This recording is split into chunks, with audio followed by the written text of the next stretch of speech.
ओलुंडा high school gate सम्मुखें गणधारण बसिले छात्र छात्री। सोनपुर जिला ओलुंडा block अंतर्गत पंचायत समिति उच्च विद्यालय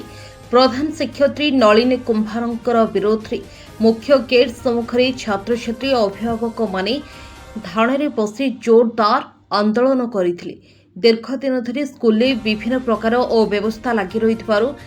अभिभावक माने हाईस्कल समस्त समस्या को विभागीय अधिकारी आरंभ करी मंत्री को बारंबार जणाइबा सत्त्वे मध्य शिक्षयित्री विरोध में कौन कार्यानुष्ठान ग्रहण करा जाय नाही। तेणुकरी बाध्य हुई आंदोलन को ओह्लाइथिले छात्र छात्री अभिभावक। यह सहित गणमाध्यम आगे प्रतिक्रिया रखिछन्ते जे छात्र छात्री को अनेक निर्यातना देउथिले बोली छात्र छात्री माने ओ अभिभावक माने कहिसन्ति। प्रधान शिक्षयित्री नलिनी कुमार नारे अभियोग आसिछि। प्रधान शिक्षयित्री नलिनी कुंभार नारे अभियोग आसिछि। सर 5टी स्कूल है किसी सुविधा नहीं न एक रे तो हमको पानी पीवा लगी टिके मिलवा नहीं किछु ना के फिल्टर छात्र क्लास रे फैन चलवा नहीं किछु नहीं क्लास गुटे हैला बाकी क्लास माने नहीं हबार की पहले हमें इनके पाठ पढ़िया जो हमें इनो का शिक्षा लाभ करमु सा किछु नहीं पढ़ाला नलिनी मैम इसी तले बोला अपन एसी रे बहिचन फैन रे बहिचन हमें जेनो गरम रे सोडु छु माने सकाल बेला हमर जीवन का बोलते सर हमें खाली इंडिया को तारीफ नहीं बसु हमने घर खेला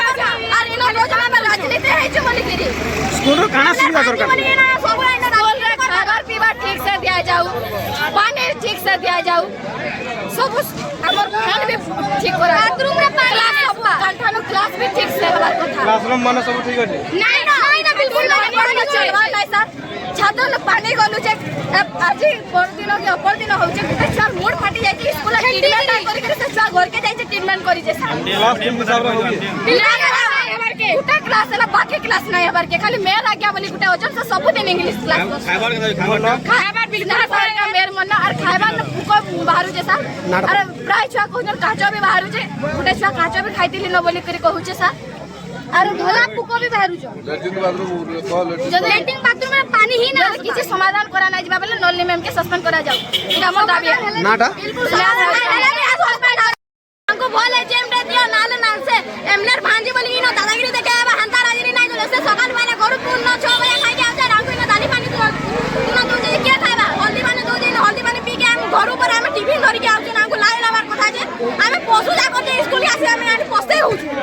काना चाहो छ तुम स्कूल रे काना सुविधा चाहो छ स्कूल रे सब सुविधा हो ए रु जेन भी सुविधा আছে हमर सब क्लास हो सब ना जा भी मैडम सर हो जेन 1 रु 4 तक जेन भी क्लास हो जैसे गुटे भी नहीं आबा नाटा तुम नियारी का पना अरे सर लाइन बिल भी से काना हमर तो सब लाइन बिल लगा हो जे पंखा पंगी नहीं लगा बोल से एसी रे कोई आराम गरम रे सोड ना में तो इटा हला ना पड़ा झाले झाले पड़ा मंदिर आ जे ना घरे गा घरे ना यार ओदा छुआ स्कूल भी पढ़ी ना बारे दिलाई बोली ई प्रोग्राम रो सुविधा नहीं हला पर्यंत राती राती आले भी वर्षा आले भी हम इना तार कोई तो नहीं जाऊ नहीं पाऊ किछि नहीं ना सॉरी पहुंची है कि नहीं नथि मुआ मोरी गले भी ना कोई सुविधा सुविधा देखो आज्ञा ये मैडम जो अच्छे दीर्घ 20 वर्ष होने रही से से बहुत जिन मनमानी कर डीएम डिफेन्स 3टा सीएम डिफेन्स 3टा दिखाई कि सरकार ये दृष्टि में किसी पदक्षेप नहीं नवाके से आज आम ओलुंडार गार्डियन मैंने छुआ मैंने बसिक धारणा देचु आईटा आम ओलुंडा लगी गोटे लज्जाजनक घटना ओलुंडार प्रथम थर है इनके तमें राज्यपाल आसते इन स्कूल रे तर माने रोसई घर नाइन कि रोसई घर अच्छे बोली रिपोर्ट दे जाऊे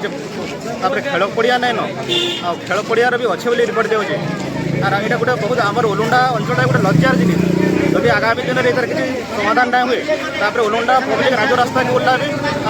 आंदोलन करवार बाध्य है। धन्यवाद। ओलुंडा।